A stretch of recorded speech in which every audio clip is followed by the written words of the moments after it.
Hola colegas, ¿cómo están? El siguiente vídeo viene gracias a la Escuela Ecográfica Fetal Medic, donde se brinda una enseñanza personalizada, con mucho énfasis en la práctica, cursos enfocados en todo lo que respecta a la ecografía gineco-obstétrica en general. No olviden pasar por su fanpage en Facebook, dejar su comentario y dejar su real me gusta. Dejo link en la descripción. Sin más que decir, corre Video Express.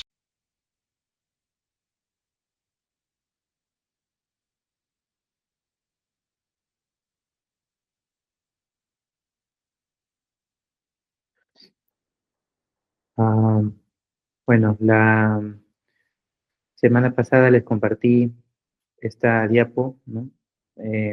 Para explicar más o menos cómo íbamos a desarrollar el tema de plano transventricular, ¿no? Lo he dividido en 7 puntos. Los dos primeros puntos lo hablamos el miércoles pasado. Y ahora vamos a hablar el punto 3, 4 y 5. Vamos a hablar sobre el sistema ventricular, cómo funciona, eh, cómo se mide el atrio ventricular y cuáles son los errores más frecuentes que se cometen cuando se hace este corte. Y para la próxima semana hablaremos del punto 6 y 7, ¿no? Sobre qué signo nos debe alertar cuando hagamos el corte transventricular y vamos a hablar también sobre ventriculomegalia. Esos 2 puntos vamos a tocar el próximo miércoles. Entonces hoy vamos a desarrollar el punto 3, 4 y 5. Vamos a hablar sobre cómo funciona el sistema ventricular. Bueno, esto es algo que en la universidad seguramente lo hemos llevado, pero como ha sido hace tantos años, de repente no nos recordamos muy bien, por eso lo vamos a tocar para refrescar un poco la memoria. Eh, bueno, primero a hablar pues qué son los ventrículos, pues, ¿no? En el cerebro pues nosotros tenemos 4 ventrículos o cavidades, ¿no? Dentro del cerebro, por donde circula el líquido cefalorraquídeo. Entonces hay 2 ventrículos laterales, uno en medio de los dos, ¿no? Que es el tercer ventrículo y un cuarto ventrículo. Y de eso tenemos que nosotros saber cómo la fisiología de cómo circula el líquido cefalorraquídeo, porque según nuestro entendimiento de eso, es que nosotros vamos a poder deducir las patologías cuando veamos una ventriculomegalia, ¿no?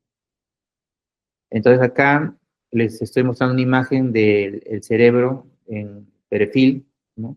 En corte de perfil, para poder ver pues un ventrículo lateral, ¿no? Como es perfil, no vamos a poder ver los 2 ventrículos laterales, estamos viendo un ventrículo lateral, que se los voy a señalar aquí con la flecha. Miren, todo esto de acá es el ventrículo lateral, todo esto, el ventrículo lateral. Nosotros, cuando hacemos el corte transventricular, donde medimos el atrio ventricular, el corte es a esta altura es el corte, a esta altura. El corte coge el asta anterior, ¿no?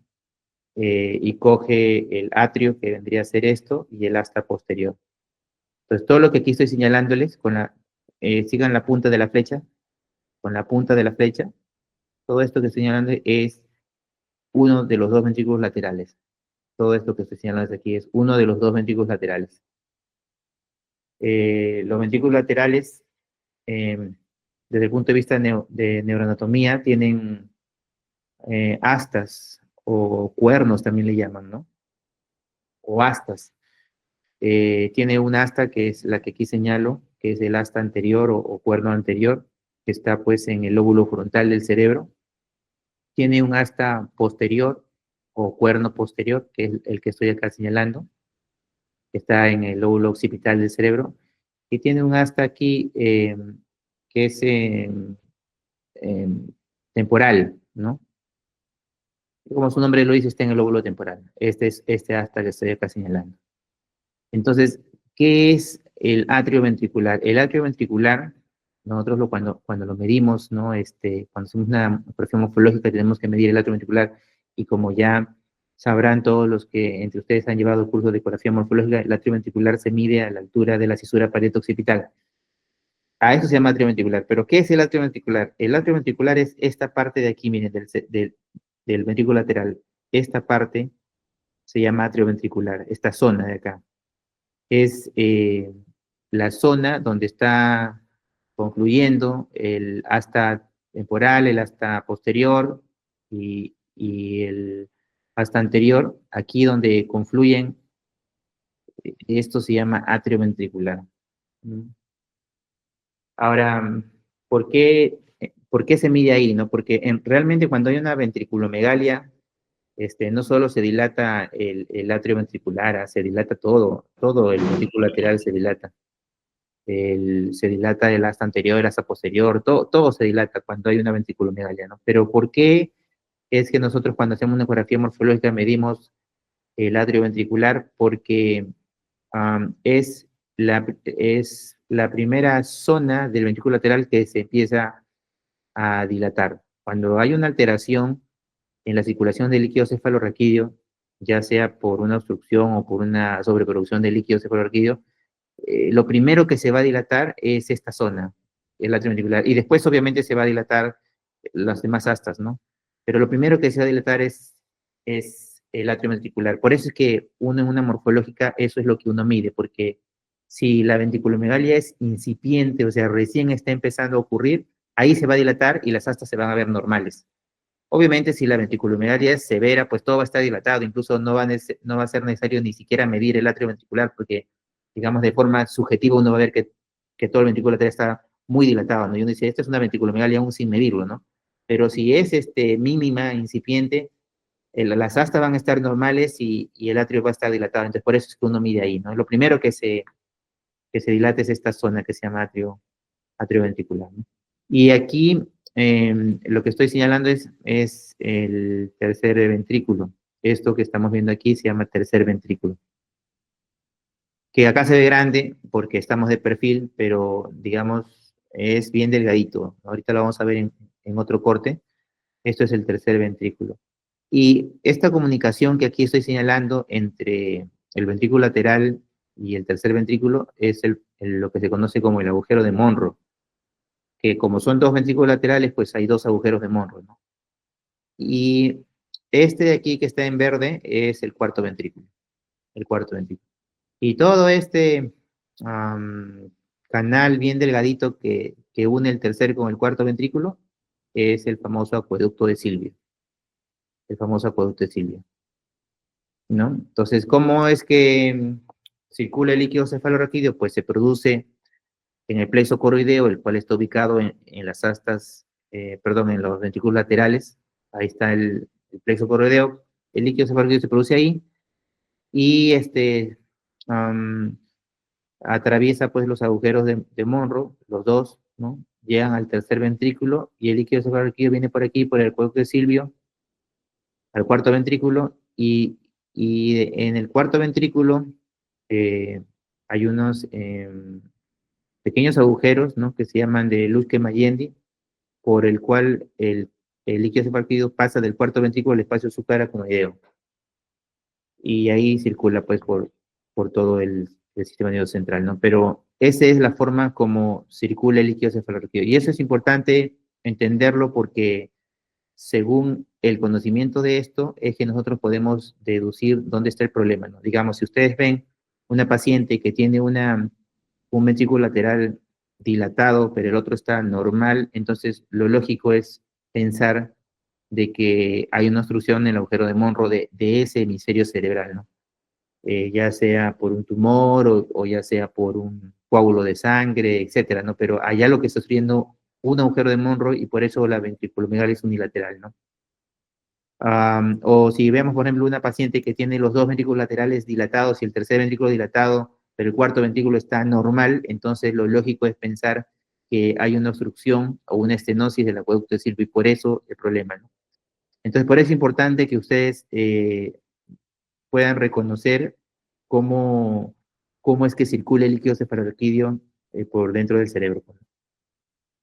Acá les muestro la misma imagen, pero más, más grande, ¿no? Eh, entonces aquí están los dos astas anteriores, aquí, bueno, acá el costadito está por detrás del otro, las dos astas anteriores, esto vendría a ser el cuerpo de todo el ventrículo lateral, Eso vendría a ser las astas posteriores, aquí hay dos que están juntitas, y acá vendría a ser los cuernos laterales o temporales, o astas temporales también, ¿no?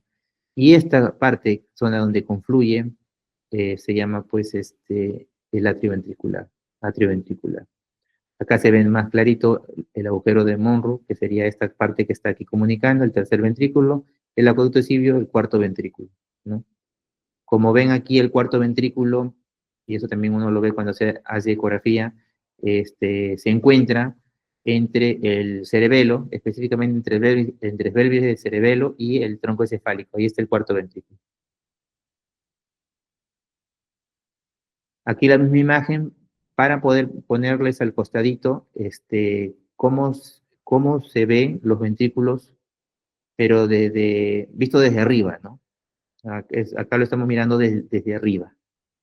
Entonces acá, para que vean que este espacio que acá se ve grande, que es el tercer ventrículo, realmente es pequeño, porque si uno lo ve desde arriba, es así, bien delgadito es. Y eso también uno lo ve cuando hace ecografía, ¿no? Cuando uno hace el corte transtalámico, hay un pequeño espacio, muy pequeño, que muchas veces mide como 1 milímetro, más o menos, que es el tercer ventrículo y que es un punto de reparo cuando uno hace el corte transtalámico. O sea, cuando uno hace biometría fetal, hace el corte de la cabeza, uno debería ver siempre el tercer ventrículo para que se puedan dar cuenta cuando esté dilatado, porque si no, no se van a dar cuenta cuando está dilatado. Ese pequeño espacio, acá está en este esquema. Bueno, esto vendría a ser el tercer ventrículo, que de costado se ve grande, pero visto de arriba es bien delgadito, ¿no? Este es el tercer ventrículo. Y todo esto que estamos viendo acá, todo esto que estamos viendo acá, es el ventrículo lateral. Un ventrículo lateral, acá está el otro ventrículo lateral. Astas anteriores, ¿no? Las astas que están aquí son las temporales, la de aquí y la de aquí. Esta de acá vendría a ser las astas posteriores o cuernos posteriores. Y esta confluencia de acá, entre las astas temporales, entre las astas occipitales y lo que vendría a ser pues el cuerpo de todo el ventrículo lateral, esto es lo que se conoce como el atrio ventricular. Lo primero que se dilata, por eso es que se mide ahí, ¿no? Acá también se puede ver desde arriba el acueducto de Silvio, que vendría a ser esto, y el cuarto ventrículo, que vendría a ser esto visto desde arriba. Esto para poder tener una idea, digamos, de cómo está el sistema ventricular de manera tridimensional. Muy bien, ¿cómo es que hay que medir el atrio ventricular? El atrio ventricular es algo que, bueno, siempre hay que medirlo cuando se hace una ecografía morfológica, eh, y seguramente que ya lo hemos hecho, si es que ya has hecho el curso de ecografía morfológica, ya eh, hemos hecho este corte, hemos medido, ¿no? Así que va a ser un reforzamiento de lo que ya se ha aprendido de ecografía morfológica. Y si no has hecho todavía el curso de ecografía morfológica, pues te animo a hacerlo, porque esto es algo que siempre se hace en una ecografía morfológica, medir el atrio ventricular.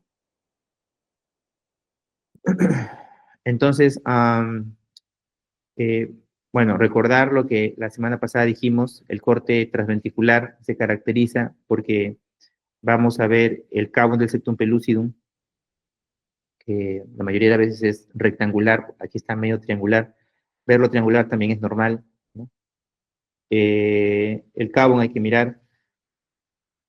Se va a ver los tálamos, que es esta parte hipocogénica que lo estoy acá señalando, ¿no? En el corte se va a ver los tálamos. No se va a ver el tercer ventrículo, porque el tercer ventrículo se ve en el corte transtalámico, pero no se ve en el corte transventricular, porque este corte transventricular es un poquito más hacia arriba del feto, más cefálico, ¿no? Más hacia la parte superior del feto que el corte transtalámico. En el corte transtalámico vamos a hacer un pequeño espacio aquí entre los tálamos, que es el tercer ventrículo, pero cuando uno un poquito sube para hacer este corte que se llama transventricular, ya no ve ese pequeño espacio, simplemente va a ver los tálamos, nada más. Y en esta parte de acá, pues, como decíamos la semana pasada, no vamos a ver el giro del hipocampo, sino vamos a ver una pequeña hendidura que se llama cisura pared occipital. Y es a nivel de esa hendidura que uno mide el atrio ventricular. Esto vendría a ser el atrio ventricular. Entonces, según el esquema que acabamos de mostrar, esto vendría a ser el asta anterior del ventrículo lateral, esto vendría a ser el asta posterior del ventrículo lateral. Esto que estamos midiendo, que vendría a ser la confluencia del asta temporal con el asta occipital, vendría a ser el atrio ventricular. El asta temporal no lo estamos viendo en este corte, no se ve, pero esto vendría a ser esa confluencia y esto se llama atrio ventricular. Todo esto blanco es el plexo coroideo y esta parte un poco más hiperecogénica y más redondita es lo que se llama glomus del plexo coroideo. Entonces, ¿cómo es que se mide el atrio ventricular? El atrio ventricular se mide del borde interno al borde interno de la cavidad del ventrículo lateral, ¿no? El ventrículo lateral, como ya lo señalé la semana pasada y lo voy a volver a señalar, es toda esta parte que está aquí. Todo esto de acá es el ventrículo lateral, por donde va la punta de la flecha. Todo esto viene por acá, aquí hace esto porque está el tálamo, y viene por acá y por acá, por acá, por acá. Todo es el ventrículo lateral. Dentro del ventrículo lateral, casi todo está ocupado por el plexo coroideo, ¿no? Pero en la parte generalmente del occipital, del asta occipital o posterior, nosotros no vamos a ver el plexo coroideo y entonces vamos a ver el líquido cefalorraquídeo. Toda esta parte que está aquí hipocogénica que estoy señalando es tejido cerebral, que se ve en este caso hipocogénico. Si el bebé fuera más pequeño se vería totalmente anicogénico y si fuera más del tercer trimestre se vería más ecogénico. A medida que más se acerca al término, el cerebro, el tejido cerebral se vuelve más ecogénico. Acá está hipocogénico, ¿no? Entonces todo esto que estamos aquí señalando con la punta de la flecha vendría a ser el tejido cerebral. Lo que hay que medir es esta parte, la parte interna, se mide de borde interno a borde interno del atrio ventricular, se mide la cavidad. Hay que tener cuidado de no medir con todo y tejido cerebral, ¿no? O sea, hay que medirlo a nivel de la cisura, pero sin incluir el tejido cerebral. Lo que hay que medir es la cavidad simplemente. De borde interno a borde interno es lo que hay que medir.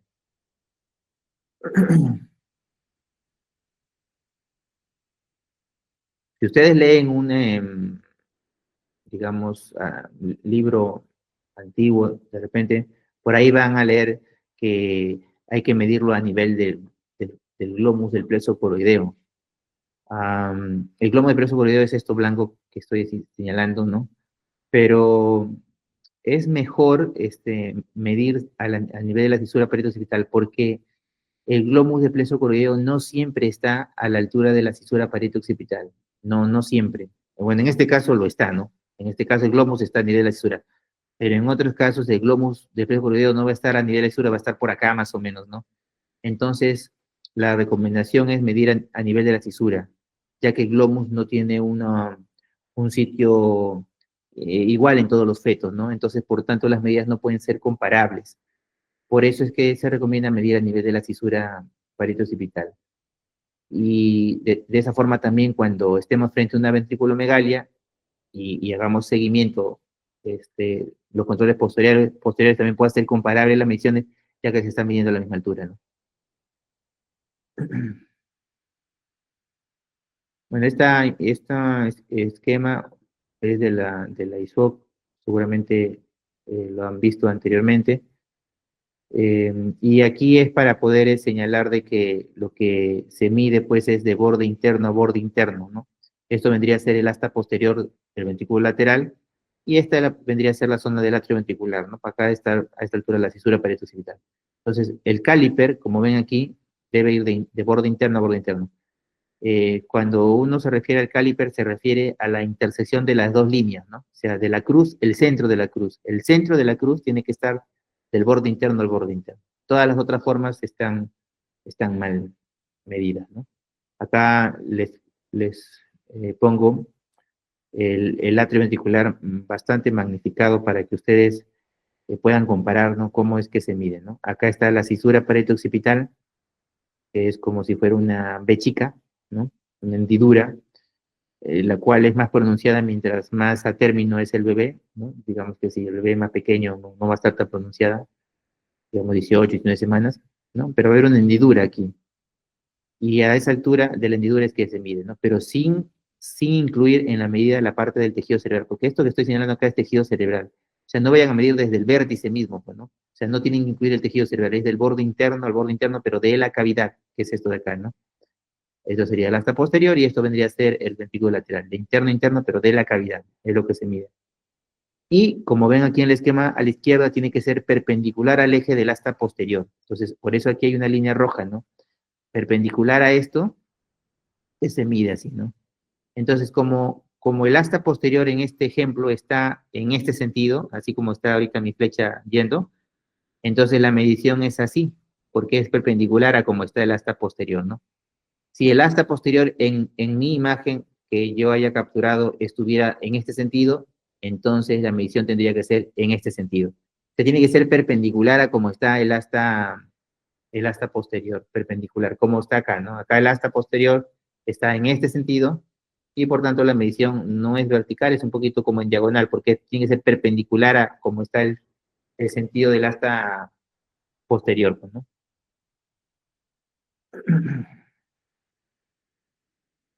¿Ven? Aquí estamos trazando una línea como va el asta posterior y perpendicular a eso es que se mide, perpendicular. Ah, es importante cuando hagan su medición magnificar la imagen, ¿no? Bueno, acá yo he magnificado solamente el asta posterior y el atrio ventricular, ¿no? Pero cuando ustedes lo hagan la medición, tienen que verse todo el corte, obviamente también el cabo, también todo el corte, ¿no? Pero ese corte del plano transventricular que hagan tiene que estar súper magnificado, o sea, que ocupe prácticamente toda la pantalla, lo más que se pueda. ¿Para qué? Para que la medida sea lo más exacto posible, ¿no? Entonces, la medición del atrio ventricular tiene que ser perpendicular a cómo va el asta posterior. Ah, bueno, ¿cuánto es los valores normales, ¿no? Los valores normales. Bueno, en promedio, más o menos, el atrio ventricular mide entre 6 a 7 milímetros. Entre 6 a 7 milímetros. Entre las 15 a 36 semanas aproximadamente, va a medir así, entre 6 a 7 milímetros, ¿no? Pero, ¿cuándo se considera patológica? Se considera patológica cuando tiene una medida mayor o igual a 10 milímetros. Ahí se considera patológico, cuando mide mayor o igual a 10 milímetros. 10 milímetros es, bueno, tienen que saber que 10 milímetros es un punto de corte alto, o sea, eh, digamos que si tiene 10 milímetros es francamente patológico, ¿no? Eh, y se ha buscado un punto de corte bien alto para que no haya muchos falsos positivos, pues, ¿no? Por eso es el punto de corte alto. Pero como ven, el promedio, así es, 6 7 milímetros. Aquí, bueno, primero aclarar que es 10 milímetros lo anormal, ¿ah? O sea, porque a veces se piensa que es más de 10, no, 10.0 ya es patológico.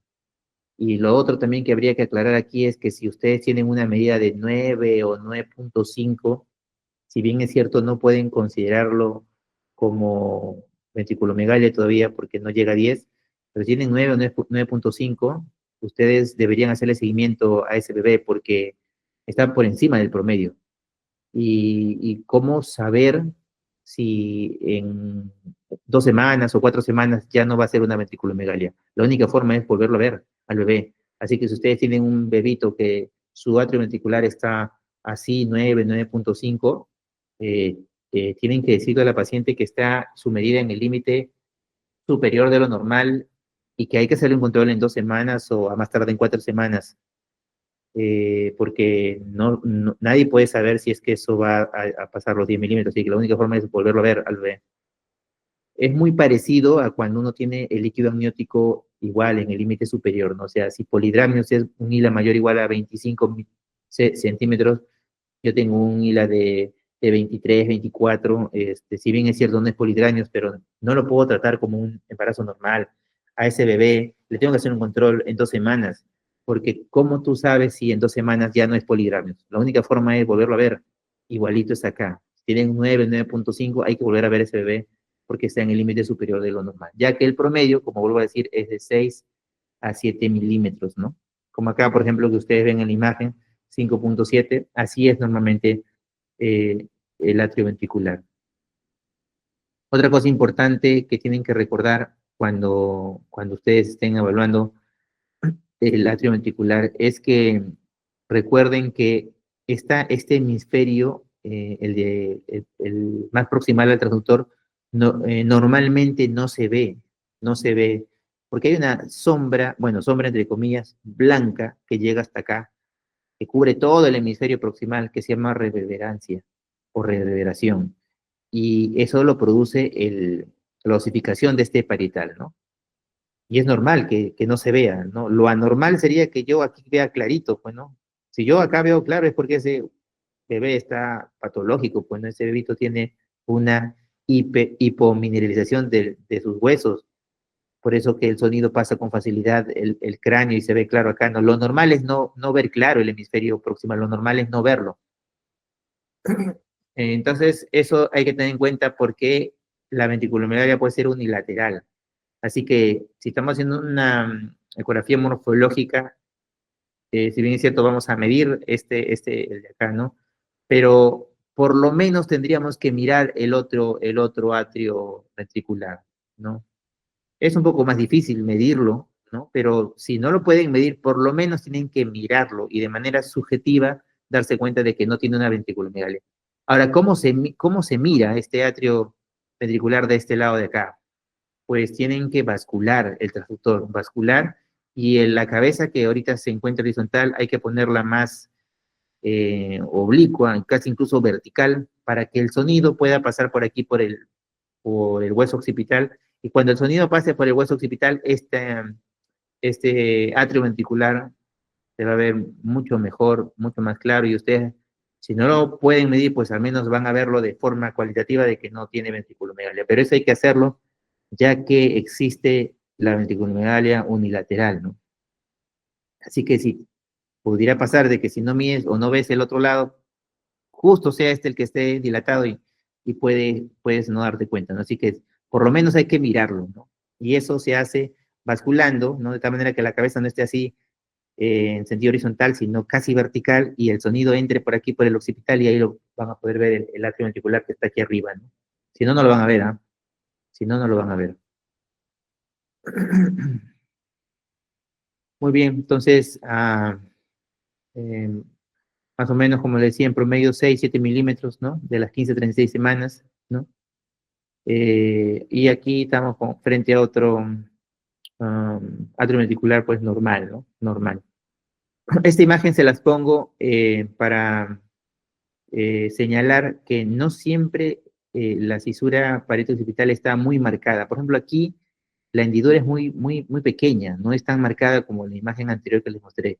Y eso sobre todo pasa cuando el bebé es más de menor edad gestacional, perdón, ¿no? Mientras menor sea la edad gestacional, las cisuras son menos pronunciadas. Así que si estamos viendo un bebé de 18 semanas, probablemente la cisura no sea tan marcada como en la imagen que les he mostrado, ¿no? Va a ser un poco menos marcada como la que aquí estoy mostrando. Pero van a saber qué es, porque hay una pequeña aquí hendidura y esa es la cisura peridural y ahí lo van a medir, ¿no? Cuando está y mientras más a término, pues va a ser mucho más marcado como está aquí, como si fuera una bechica o como si fuera una gaviota mirado desde frente, pues, ¿no? Y ahí lo van a medir, ¿no? Entonces, como ven, normalmente, pues, no es grande, así que eh, no es tan difícil esto realmente hacer. Cuando uno enseña ecografía morfológica, uno de los cortes ecográficos más fáciles de hacer es pues, ¿no? El corte transventricular. Claro, es fácil si es que uno sabe hacer el corte transtalámico, ¿no? Porque si se empieza, o sea, si se viene el curso de ecografía morfológica, pero sin saber hacer el curso transtalámico, pues sin saber hacer el corte transtalámico, pues ahí sí va a ser difícil porque habrá que enseñar el corte transtalámico, ¿no? Pero realmente si ya se sabe hacer el corte transtalámico, eh, que es lo ideal, pues antes de hacer el curso de morfológica, pues este de acá, transventricular, es recontra fácil, porque lo único que hay que hacer es subir un poquito el transductor hacia la coronilla del bebé, un par de milímetros y ya está, el corte, no es difícil, pero hay que hacer primero el transtalámico, ¿no? Y es la parte donde a veces cuesta hacer el transtalámico, porque en el transtalámico hay que girar en el tálamo y muchas veces se pierde el doctor o doctora cuando gira en el tálamo, pierde la imagen del tálamo. Entonces, es cuestión de practicarlo una y otra vez, hasta dominar el movimiento que se llama girar el transductor y no perder el tálamo, y si llegas a dominar ese movimiento, pues va a ser muy fácil hacer el transtalámico, y de ahí solo subes un poquito y ya está el transventricular. Realmente el corte no es nada difícil, es fácil.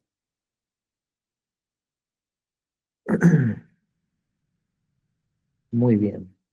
Ah, bueno, no sé si hasta aquí alguien tuviera alguna pregunta. Todavía me falta una parte de avanzar, pero ah, si tuviera alguien alguna pregunta o comentario. Mire. Doctor, disculpe, buenas noches. Le Hola, saluda Nene. bien. Sí. Doctor, una pregunta. Entonces, a partir de la semana 18 es que se puede medir el atrio ventricular hasta el final de la gestación. Ah, es una buena pregunta. Eh, claro, la ecografía morfológica es una ecografía que se realiza a lo más temprano, la convencional me refiero, a las 18 semanas. Pero, bueno, no sé si les he dicho anteriormente, no les recomiendo hacer la morfológica a las 18 y 19 semanas porque a esa edad todavía no se puede diagnosticar al 100% la agenesia del cuerpo calloso. La agenesia del cuerpo calloso es una malformación que se diagnostica a partir de las 20 semanas. Así que por ese detalle es mejor hacer la morfológica lo más temprano a las 20 semanas. Ahora, uno antes puede hacer la morfológica, por supuesto. Incluso podrías hacer la morfológica antes de las 18, 16, 14, y, se puede hacer, todos los cortes se puede hacer, ¿no? Pero si tú haces una ecografía morfológica, digamos, temprana, y temprano estamos hablando pues antes de las 18 semanas, eh, tienes que, tienes que saber que hay cosas que todavía no están formadas, ¿no?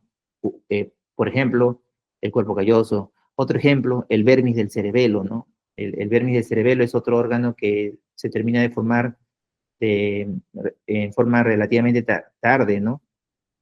Así que una agenesia parcial del vermis cerebelo también se nos podría pasar si lo hacemos la ecografía morfológica muy temprano. Ahora, no por eso no se hace la morfológica temprano, sí se hace, es más, en la genética se hace una ecografía morfológica, pero hay que tener en cuenta que hay en ese momento, digamos, de la genética, a las 11 3 semanas, o si hago la morfológica a las 14 15 y 6 semanas, tengo que tener en cuenta que hay órganos que todavía no están formados. Voy a hacer la morfológica, pero con la salvedad de que sé que hay órganos que todavía no están formados y que después lo voy a volver a ver, ¿no?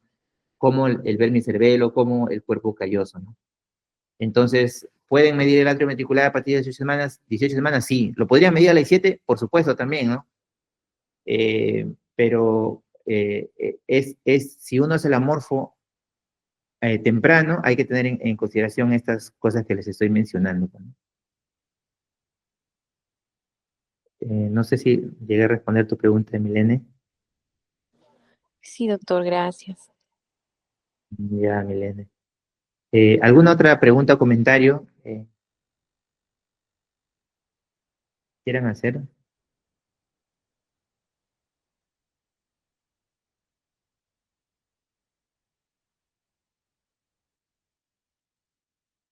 ¿Cuáles son los errores más frecuentes que uno comete cuando hace el corte transventricular?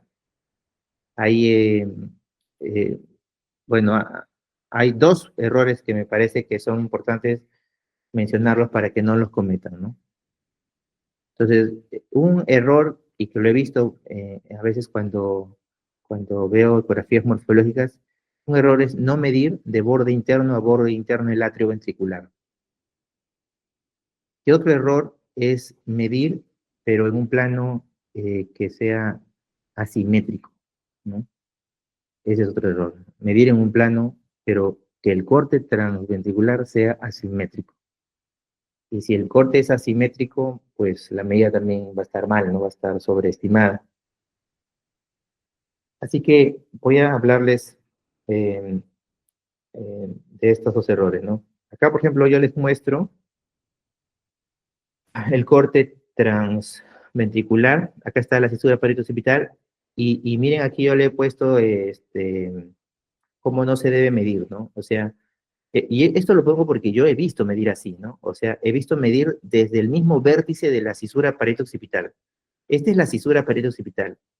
¿Cómo no se mide? No se mide desde el mismo vértice, porque si tú mides del mismo vértice, en tu medida estás incluyendo tejido cerebral, porque esto es tejido cerebral. Esta línea blanca que está acá vendría a ser la pared del ventrículo lateral, ¿no? Todo esto es el ventrículo lateral, todo esto, ¿no? Que ya hemos eh, delimitado. Y esto es esto lo que hay que medir, la cavidad, ¿no? Pero desde aquí para acá, esto que acá señalo, esto es tejido cerebral. Esto es tejido cerebral. Entonces, un error frecuente es medir desde el mismo vértice de la cisura parietal. No se mide el vértice. O sea, se mide a la altura del vértice, pero no se mide del mismo vértice. Se mide a la altura del vértice, pero a nivel del borde interno de la cavidad, ¿no? De esta pared, del borde interno de la pared, aquí al borde interno. Ahí se mide, ¿no? Y no así como está acá, ¿no? Acá les muestro, bueno, acá es cómo no se mide y aquí es cómo se mide, ¿no? Se mide de borde interno a borde interno, sin incluir esto que vendría a ser tejido cerebral.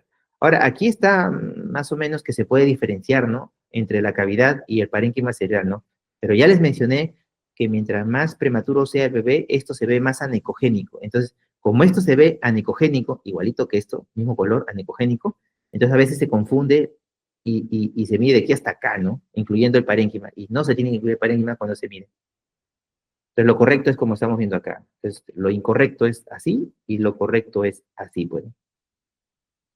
Y acá les muestro el otro error, ¿no? Que se puede cometer cuando se hace la medición del arte ventricular, que es medir en un plano asimétrico. Entonces, miren, acá, por ejemplo, yo estoy viendo el cabo, estoy viendo los tálamos, estoy viendo la cisura parieto-occipital. Sin embargo, no estoy en el corte, aunque pareciera, ¿no? Porque tengo los puntos de reparo, que es el cabo, en la cisura, pero no estoy en el corte. ¿Y cómo uno sabe que no está en el corte? Porque el plano está asimétrico. ¿Y cómo sabemos que estamos asimétricos? Porque los parietales no se ven iguales. O sea, cuando ustedes hagan un corte, cualquiera del cerebro, incluso cualquiera del feto, ¿no? El plano tiene que ser simétrico. Y la forma de que uno sepa que está simétrico es que arriba se ve igual que abajo, pues, ¿no? O viceversa, que abajo se ve igual que arriba. Entonces, ya sea el corte transtalámico, transcerebelar o este que es el transventricular, el plano tiene que ser simétrico. Y aquí no está simétrico, porque miren cómo se ve este, este, este hueso, ¿no? Pero este hueso que está aquí arriba no es el parietal. Casi digo parietal, pero este no es el parietal.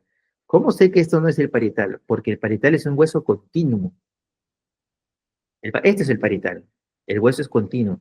Si tú ves el hueso así como aquí, medio entrecortado, miren, acá se ve un hueso, acá se ve un hueco, otro pedacito de hueso, acá no se ve hueso, acá que más o menos se quiere ver. O sea, esto no es el parietal. Estás en una altura más inferior del bebito, digamos, casi a la altura de la oreja, ¿no? Estás más abajo del bebé aquí. Aquí sí estás en donde tienes que estar, ¿no? Pero acá estás más abajo. Entonces el sonido está entrando a una altura más inferior del bebé, ¿no? Casi por la oreja y está saliendo pues más hacia la coronilla, ¿no? Está oblicuo el corte. Entonces, si tú no te das cuenta de ese detalle, vas a medir mal, pues. Vas a medir mal, porque no estás en el plano. Entonces, acá el mensaje es que no solamente importa los puntos de reparo, y esto no solamente es para el transventricular, para el transtalámico es igual, ¿no? O sea, porque a veces cometemos el error de solamente mirar los puntos de reparo, pero no miramos alrededor, y tienen que mirar alrededor. Es más, yo les diría, cuando hagan la ecografía, primero busquen que el plano sea simétrico y después échate a buscar los puntos de reparo aquí adentro, ¿no? O sea, no te pongas a buscar los puntos de reparo, o sea, digamos en el corte transtalámico, que los puntos de reparo es el cabo, el tercer ventrículo, el giro del hipocampo, pero esos puntos, o la flechita que les decía la semana pasada, esos puntos de reparo los tienes que empezar a buscar después que hayas encontrado un plano simétrico de la cabeza. ¿Y cómo vas a ver si está simétrico? Porque los huesos se tienen que ver iguales y la O se tiene que ver en el centro. Si no se ve la O en el centro y los huesos no se ven iguales, es porque el plano no está simétrico. Y lo primero que tienes que hacer es buscar que sea simétrico. Hay un movimiento con el transductor que uno realiza que se llama inclinar el transductor, ¿no? Que yo pues a veces cuando enseño en la práctica de forma así graciosa, le digo a los doctores pues baja la colita, levanta la colita, ¿no? Entonces a veces para que quede, pues yo enseño así, ¿no? Pero ese movimiento se llama inclinar, ¿no? Y la inclinación del traductor o ya sea inclinarlo, ponerlo más o menos inclinado, es la forma de corregir un plano que cuando se encuentre asimétrico. Una vez que el plano sea simétrico, recién te pones a buscar los puntos de reparo, que en este caso serían el cabo y la cisura perioccipital, ¿no? Pero entonces acá lo malo es que el plano está asimétrico. Miren, acá les voy a mostrar cómo es un plano simétrico. Miren el parietal de arriba y el parietal de abajo aquí, y ahora miren aquí, ¿no? Este es un plano simétrico, ¿no? Miren, voy a retroceder, miren, plano asimétrico, miren el parietal de arriba, el parietal de abajo, y ahora miren acá, este es un plano simétrico, porque el parietal de arriba está igualito que el parietal de abajo. Ese es un plano simétrico.